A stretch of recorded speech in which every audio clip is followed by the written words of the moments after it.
everybody. So in this quick tip, we're going to talk about how to use toolpath patterns in order to make copies of your toolpath. Okay.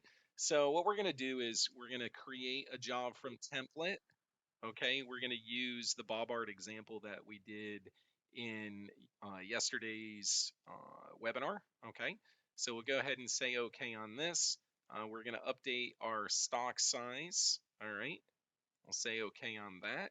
And then we'll come in here and select all the inside geometry and we'll say okay. And then we're going to go ahead and compute that. So what we've done right now is we programmed this job. We programmed this job here, and so here's the code for a single part. But what if we wanted to do a sheet of these or multiple, right?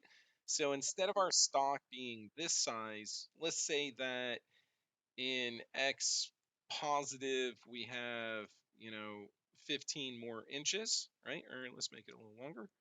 Okay. And then let's say that we have in Y, we're going to do 16.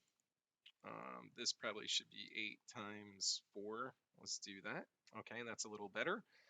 So essentially, we want to make 2 copies this way, and we want to do 4 copies this way. All right. So we programmed one of them.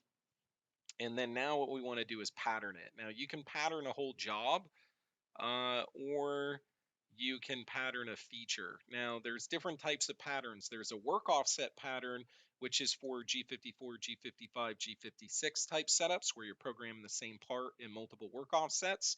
If you're in a single work offset, then you're going to come down to additional functions. You're going to go add toolpath pattern, and there's multiple methods: array, translate, rotate, and points. Our example is going to be array.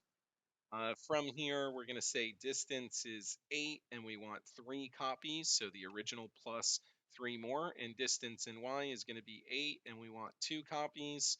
We're going to say OK. What that again allows us to do is to program one shape. Let me see. I think I can fit another one.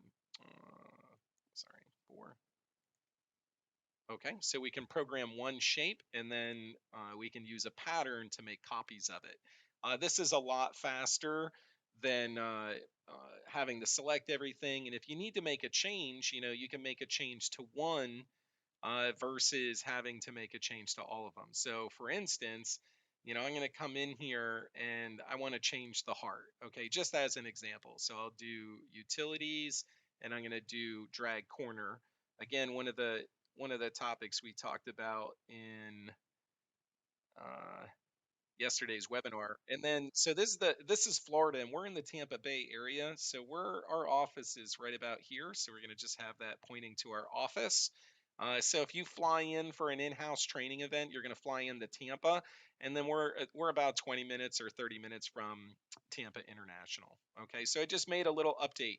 So now what do I want to do is I want to update my whole program. So I can go to the feature and I can say update all geometries. Okay, and you'll see how now that becomes part of the preview. I'm going to recompute my toolpath, so that will recompute the toolpath, and then you'll see the pattern gets updated automatically. And then the last step I would do is post out the code, and this is the new code for the updated pattern. All right. So I look forward to seeing you guys in the next one. If you have any questions, comments, or feedback about toolpath patterns, go ahead and post in the post wherever this video may be posted. Thank you.